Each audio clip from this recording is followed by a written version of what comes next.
Hey guys, welcome to Ace Hub AI. The evolution from GANs to diffusion models and special focus on Kandinsky model. Generative Adversarial Networks, GNs, जो Ian Goodfellow और उनके colleagues ने 2014 में introduce किए थे, generative models की field में एक नई मिसाल सेट की। गैन्स दो नेटवर्क्स के बीच एक इंटरेस्टिंग गेम के थ्रू काम करते हैं, एक जनरेटर और एक डिस्क्रिमिनेटर। जनरेटर का काम होता है सिंथेटिक डेटा क्रिएट करना जो रियल डेटा जैसा लगे, और डिस्क्रिमिनेटर का काम होता है रियल और फेक डेटा में फर्क समझना। इस एडवर्सेरियल सेटअप ने इमेज सिंथेसिस, सुपर रेजोल्यूशन और बहुत सारे और एरियाज में काफ़ी इंप्रेसिव एडवांसमेंट्स को जन्म दिया। चलिए कुछ एग्जाम्पल्स देखते हैं जो गैन्स की प्रैक्टिकल एप्लीकेशंस को हाईलाइट करते हैं। Image to image translation. GANs का एक famous example pix to pix framework है। इस फ्रेमवर्क में गैन्स को यूज करके एक टाइप की इमेज को दूसरी टाइप में ट्रांसफॉर्म किया जाता है, जैसे ब्लैक एंड व्हाइट इमेजेस को कलर में कन्वर्ट करना या स्केचेस को रियलिस्टिक इमेजेस में बदलना। यह आर्किटेक्चर सुपरवाइज्ड लर्निंग के साथ इमेजेस का हाई क्वालिटी ट्रांसलेशन कर सकता है।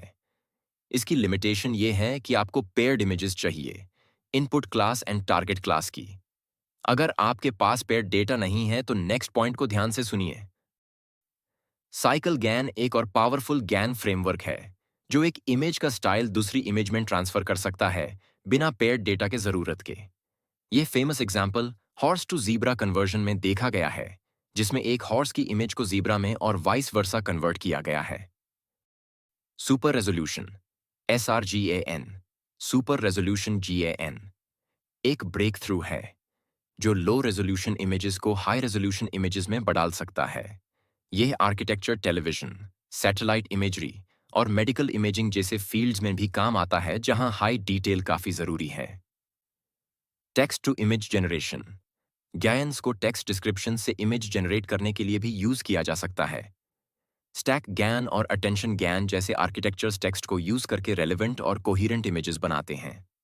ये टेक्नोलॉजी आर्टिफिशियल क्रिएटिविटी और विजुअल कंटेंट क्रिएशन में बहुत पोटेंशियल रखती है। Video generation. गैन्स को इमेजेस के अलावा वीडियोस बनाने में भी यूज किया जा रहा है। वीडियो गैन और मोको गैन जैसे फ्रेमवर्क्स मोशन और कंसिस्टेंसी को मेंटेन करते हुए कोहिरेंट वीडियो सीक्वेंसेस जनरेट कर सकते हैं।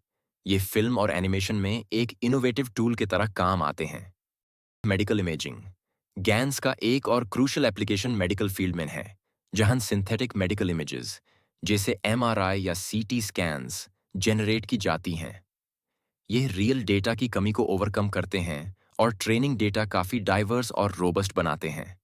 मेडगैन जैसे architectures synthetic medical data generation के लिए फेमस हैं। Data augmentation. गैन्स का यूज डेटा ऑगमेंटेशन के लिए भी होता है। अगर किसी एप्लीकेशन में ट्रेनिंग डेटा लिमिटेड हो, तो गैन्स से सिंथेटिक सैंपल्स जनरेट करके मॉडल को बेटर ट्रेन किया जा सकता है।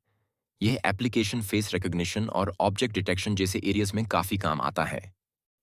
Face ageing and editing. GANs के जरिए किसी भी पर्सन के फेस का एजिंग या रिजुविनेशन इफेक्ट जनरेट किया जा सकता है, जैसे एजिंग गैन और फेस ऐप जैसे एप्लीकेशंस में होता है। यह फेस एडिटिंग एप्लीकेशंस में भी बहुत यूजफुल है, जहां हेयर स्टाइल या एक्सप्रेशंस एडिट किए जा सकते हैं। Thanks for tuning in. अगर आप अलग मॉडल्स के बारे में क्यूरियस हैं या और डीपर डाइव करना चाहते हैं, feel free to reach out.